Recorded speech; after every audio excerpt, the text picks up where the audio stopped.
Jesus, this God here, living God, you're working outside. This real God. Are you a Christian? Sorry, I think you wanted to ask a question. You didn't get an answer to the question.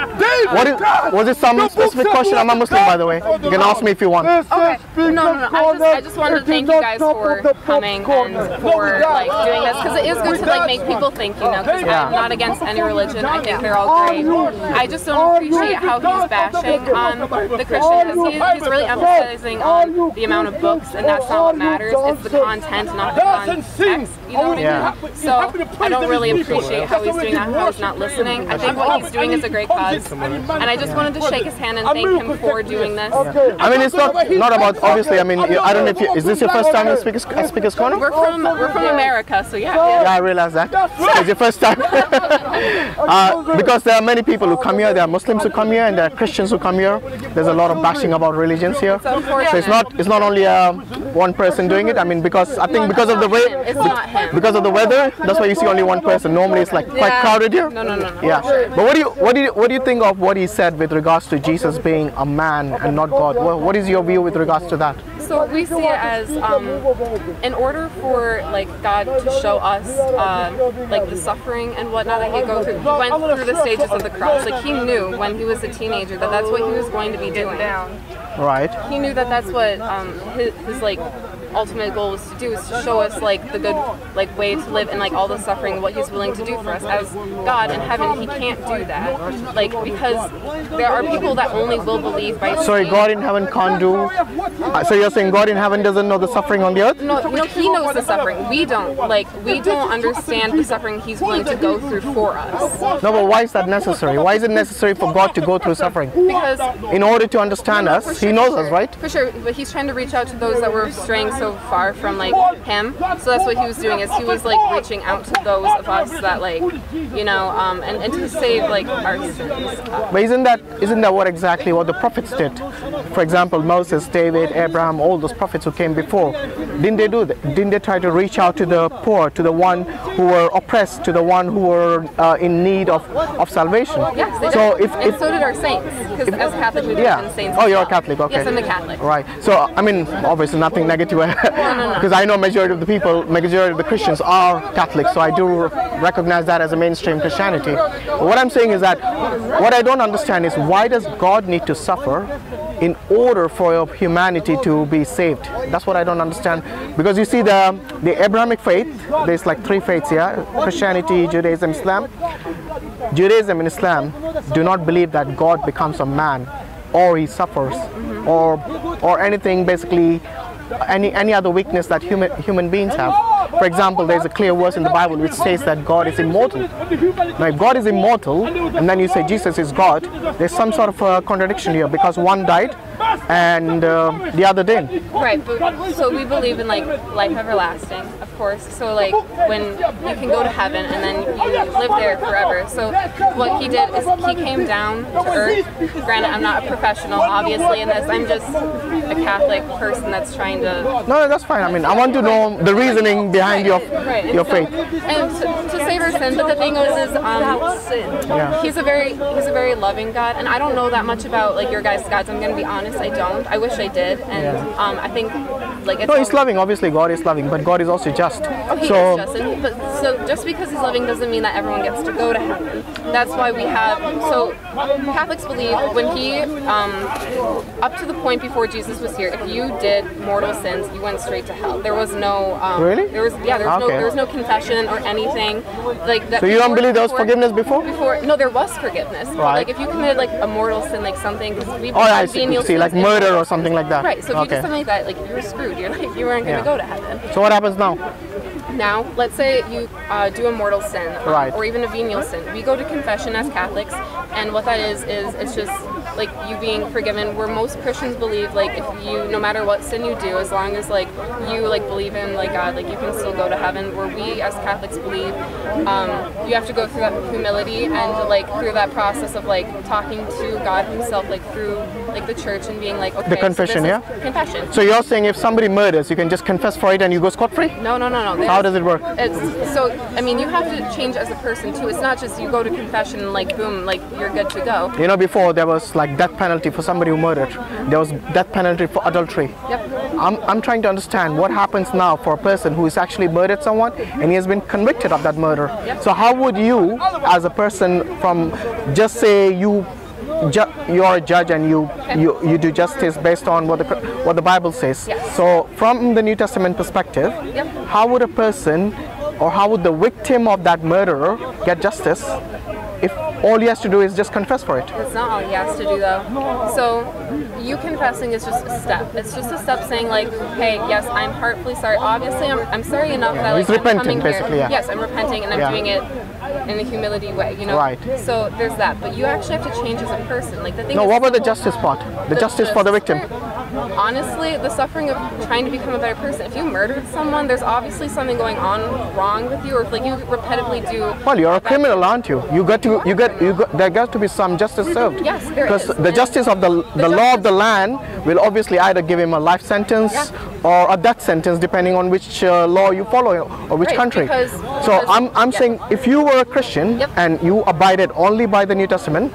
And you follow the law within the, so I want to know what is the law in the New Testament for a person who is a convicted criminal, like a murderer or a rapist. Like how they're going to get to heaven? Yeah, sorry, go on. Practicing Catholic, or is he just saying this Catholic? Sorry, say again? Is he practicing Catholic or Catholic? No, it's a hypothetical question, yeah? But what I'm saying is that regardless of what your spiritual, the degree of spirituality in you, I'm saying let's say you base your judgment only on the New Testament. What is the law in the New Testament that this person is now under in terms of serving justice to the victim of that particular murder? That's what I want to know. Because you see, in Islam it's very clear. The person who commits a murder, he gets punished. And he doesn't just confess. Obviously he has to be repentant, but then he also has to go through the punishment. And Islam, they give three choices. They give the choice of A, basically the death penalty in case of a murder, or B, the blood money, where the victim's family is approached. They're given these three choices by the judge once he's been convicted. So one of the choices is, like I said, the death penalty or the blood money. You know what the third choice is? Forgiveness. Complete forgiveness. No money, no penalty. And you know who decides that? Not the judge, not the jury, but the victim's family, because they understand the pain. They are the ones who will be suffering the most. So this ruling is not, obviously the judge decides whether he's convicted or not. He goes through that process of a normal, the law of the land. So this is what I'm trying to understand from the Christian perspective, from the New Testament. Like an actual like law or what? No, I'm not saying what you do. I'm just asking, what does the New Testament teach to serve justice in such a scenario? Because what I understand so far from most Christians I spoke to, they say, oh, Jesus died for your sin and that's it. No. So, see, we don't believe that. I'm not saying you guys believe that. I'm just saying from my experience. Right, and so how we see it is, it's not, like, yes, you have to do, like, the confession. If you're a Christian, you know, like, being a Christian does not give you a headway into heaven. It's just, like, what you believe in if you practice it. So let's say I murdered someone. I'm not planning on it, but let's say I did.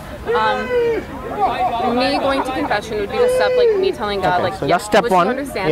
And then the next step, but the thing is like, the priest can't, like, go out and tell everyone that. Like, they are told, like, you cannot share anyone's sin. It's between you and God, and you have the choice of being behind a scrim. So it's confident, like, you know, so like they don't have to know who you are. And so when you do that, that's like you talking to God, and then you just going through like the church and like that blessing is how we see it. Now it's up to you. You can redo that. Like, I decide to murder someone else again. Like, why did I go to confession? Obviously I wasn't heartily sorry for it. It's your punishment is you having to like fight to become a better person, because you can't say that you're a Christian or you're a Catholic if you don't practice, if you don't try making yourself better. So if you're committing this like mortal sin over and over again, like, your punishment is that hardship of trying to like become a better person. And in that process, like, whether it's just daily things that you do different, or just like how you completely change your life in order to like be better. But judgment wise, yes, we believe he is a very just God. Not anyone's just going to make it into heaven. If you do something extremely wrong, he's just. So what going to make it? So where is the justice served? Because okay, the step one is confession in the church. Okay, but we don't whatever confidentiality, that's fine. But I'm saying, what happens then? I'm not talking about repeat offenders. I'm talking about a one-time offender, and even repeat offenders, obviously. So, like, because if one-time offender, if he murders one time, there's no guarantee he won't murder again. But you see, if you let him go the first time, what is the guarantee that he won't murder again? It's your free choice. It is. The whole point is like. So where is the law? Where does the law come in here? See, that's just it. Like. That's it. You don't punish him. That's it. What I'm saying is like. Okay. It's on you. It's not this world that's gonna make. Sorry, on whom? On the person who. It's on you. It's all on you on how you're gonna change. Like, yes, I could go out there. I could commit a murder. I could be really sorry for what I did, but I don't change as a person. Like, even if I just did that one murder, like obviously something was going wrong. Maybe I was just in the wrong place at the wrong time, and it just like is something that happened. But the thing is how we see it is it's you, like how you. Everyone's practicing. You're looking from the point of view of the actual person who committed the murder. Yes. Why don't you look at from the point of view of the victim and his family? Yes, the victim or her and his family.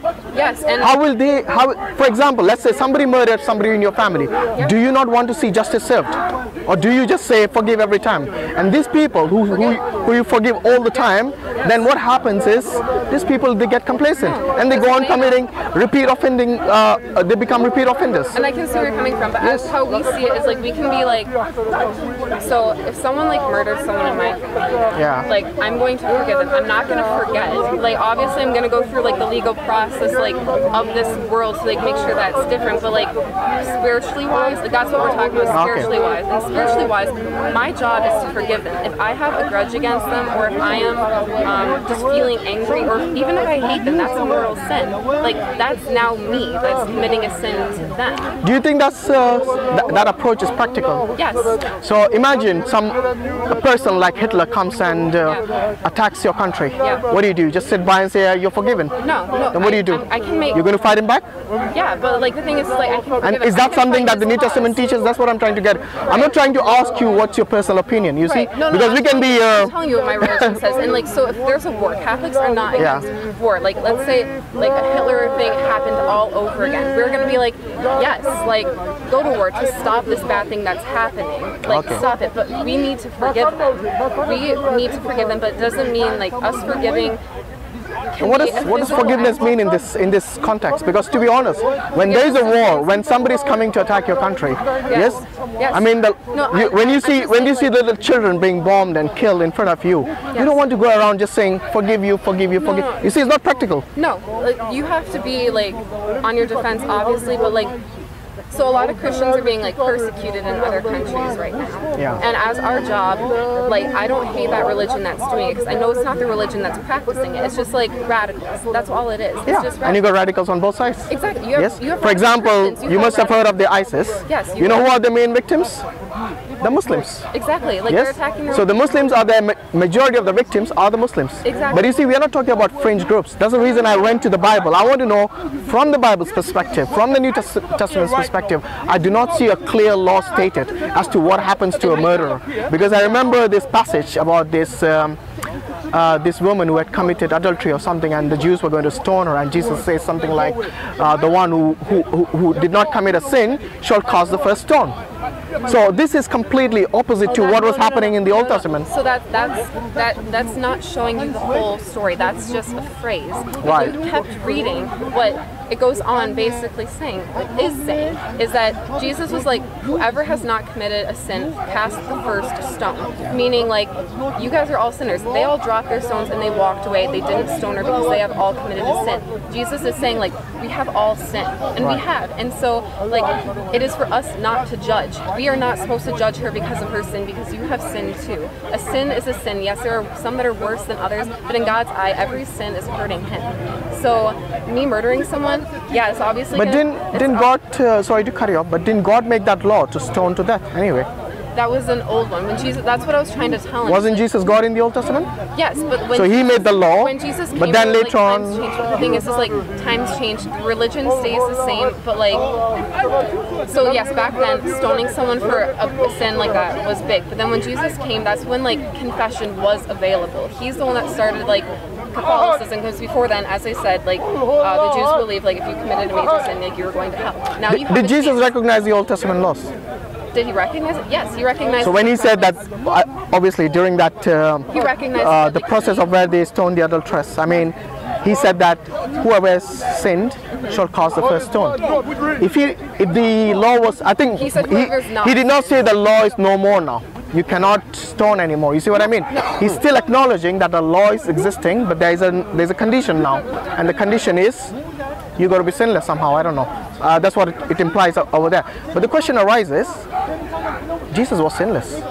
Why did he not abide by the law of God? But he did. He didn't. He didn't stone her. He said, "You are free to go." No, he at said the end. whoever who has not sinned. Yeah, The not sin. which includes him. He's without sin. But Do you not agree that he's without sin? Oh, he is without sin. So if he's without sin- but he chose not to stone her because the stoning was not like that was something that the Jews were doing. But he was No, it was God's law. That's why they were doing it. It wasn't just because the Jews felt like stoning people who are it was adulterous. God's law.